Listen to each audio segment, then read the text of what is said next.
From the Bob Mills Weather Center, meteorologist Stephen Nehrenz. Of course, rough and tumble weather to say the least. Late Saturday night, early Sunday morning. A lot of that with that squall line that produced 80, 90, up to 100-mile-an-hour winds, straight line winds. But as we talk about a lot of times, we have those squall lines. You have those little spin-ups within the leading edge of the line that can also produce tornadoes, which is what we've had. We've had 3 EF1 tornadoes confirmed that were right on the leading edge of that squall line. So outside of, or I should say in addition to all the widespread straight line wind damage, there also was some tornado damage. EF1 tornado that started southwest of Ulaga, ended just kind of on the south side of the lake. That Hawthorne Bluff campground area had some damage from that. 95 to 105 mile-an-hour winds. You can see that was on the ground for about 10 miles. These were extremely fast moving, of course, with that squall line. An EF1 tornado that started just kind of on the east side of Ulaga Lake into just west of Chelsea, and also an EF1 tornado near the Strang area, kind of the north side of Lake Hudson, just southwest of Grand Lake. Once again, those wind speed estimates, of course, that is damaging winds, no doubt. But we also had damaging straight line winds that were about that strong, and that's why we've seen so much more widespread damage this time around. Of course, tornadoes cause damage, but it's highly confined areas for the most part. But we had 80, 90, 100-mile-an-hour winds in much more widespread locations. So obviously, as we mentioned, the power outages are still extensive. I mean, there have been improvements going back to 24 hours ago. I know it doesn't look like it maybe when you look at this and see all these outages. These are by county kind of estimates here. But for instance, around Pittsburgh County, it was 33,000, 3,500 yesterday, now down to a few hundred there. We've seen improvements in Muskogee County, still about 2,500 there.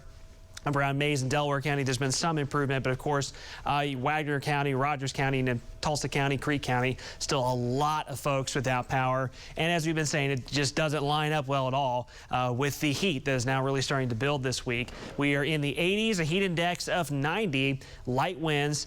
And again, I emphasized this earlier, were these normal June standards, this would not be considered excessive heat. Yeah, it's going to be hot and sticky this afternoon, but this wouldn't be considered just over the top. But with so many people not having access to air conditioning right now, with the power outages, this will get to you very quickly. So heat index, upper 80s to around 90. It's not that far off from the temperature because it's not just oppressively muggy like it can get this time of year. But again, with folks not being able to cool down nearly as easily as they'd be able to, this will cause much more significant heat stress concerns than it normally would on a day like this. We'll be into about 93 for our high today in Tulsa. Lots of sunshine, light winds, still in the low 80s at 10 o'clock. So that's something that also won't exactly help the cause tonight. It's going to be a slow cool down. Tulsa Metro specifically, with that heat island effect, outlying areas will cool down a little bit more. So once again, just a reminder, some of those cooling stations. This is Tulsa specifically. Other communities have started posting their cooling stations as well.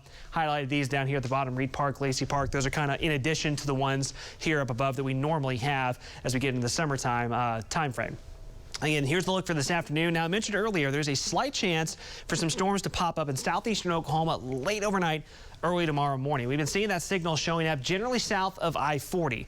Not out of the question that could try to sneak further north. We'll be keeping an eye on that. But south of I-40, Pittsburgh County, Haskell County, Latimer County, you could see some scattered, isolated storms overnight early tomorrow morning that will quickly drop south. And then tomorrow we heat back up. So again, there's that slight chance. We'll be monitoring that through the day. And for our southern counties, it looks like those chances stay south of the Tulsa Metro, at least the way it's lining up right now. So again, hot Juneteenth Monday for us here. Take it easy for those folks that don't have power right now, and make sure you're checking in on those family and friends. 95 tomorrow, 94 on Wednesday. That's the summer solstice when summer officially begins.